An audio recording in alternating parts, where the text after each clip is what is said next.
আসসালামু আলাইকুম viewers, welcome to my channel Afiaz yummy recipe. আজকে আপনাদের সাথে শেয়ার করছি একটি tomato sauce recipe.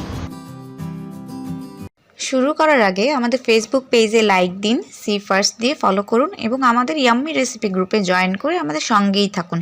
Link description বক্সে দেওয়া আছে। ফিরছি ইন্ট্রোর পর।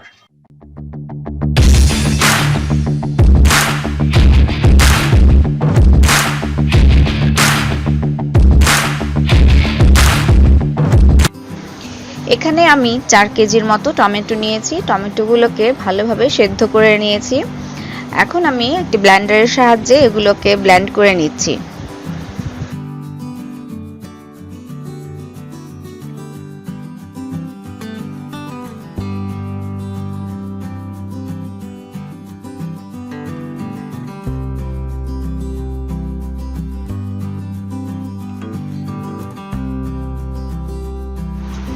এখানে নিয়েছি কিছু শুকনো মরিচ, রসুন এবং সামান্য একটু পেঁয়াজ। পেঁয়াজ চাইলে আপনারা স্কিপ করতে পারেন।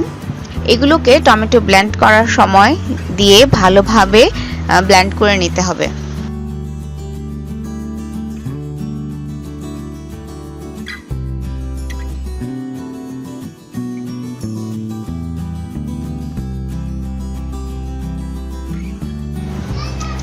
ব্লেন্ড করা হয়ে গেলে টমেটোগুলোকে একটি বড় ছাঁকনির সাহায্যে ভালোভাবে ছেঁকে নিতে হবে, যেন কোনো বিচি বা চামড়া না থাকে।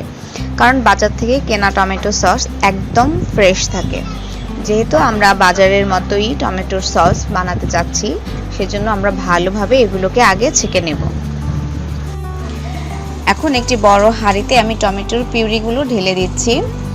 চেষ্টা করবেন একটি বড় হাঁড়ি ব্যবহার করার জন্য, যাতে নাড়াচাড়া করতে সুবিধা হয়। দিয়ে দিচ্ছি 1.5 চা চামচের মতো লবণ।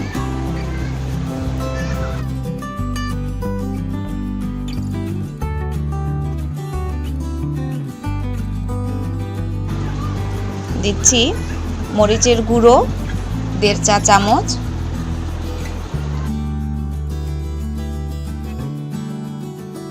চিনি 1.5 কাপ,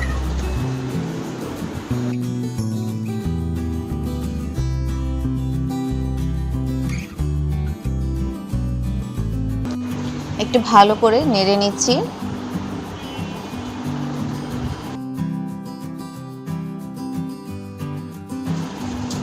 এখন দিয়ে দিচ্ছি তেঁতুলের টক। এখানে তেঁতুলের টক 1/2 কাপের মতো নিয়েছি।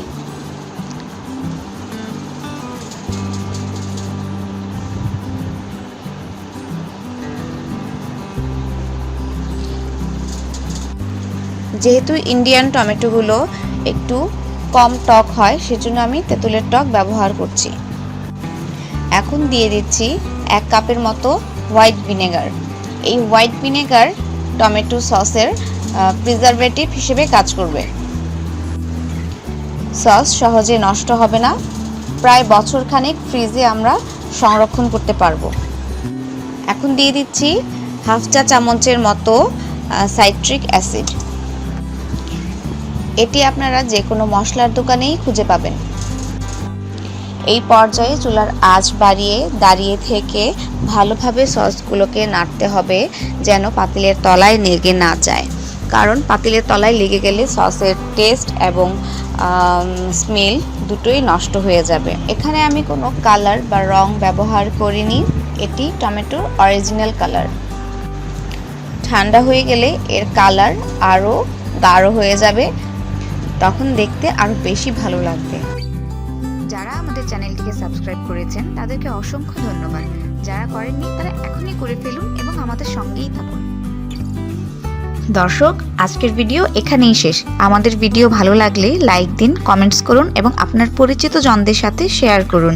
আপনাদের লাইক, কমেন্টস এবং শেয়ার আমাদের কাজের উৎসাহ আরো বাড়িয়ে তোলে। ভালো থাকবেন, সুস্থ থাকবেন, আমাদের সাথেই থাকবেন। আল্লাহ হাফেজ।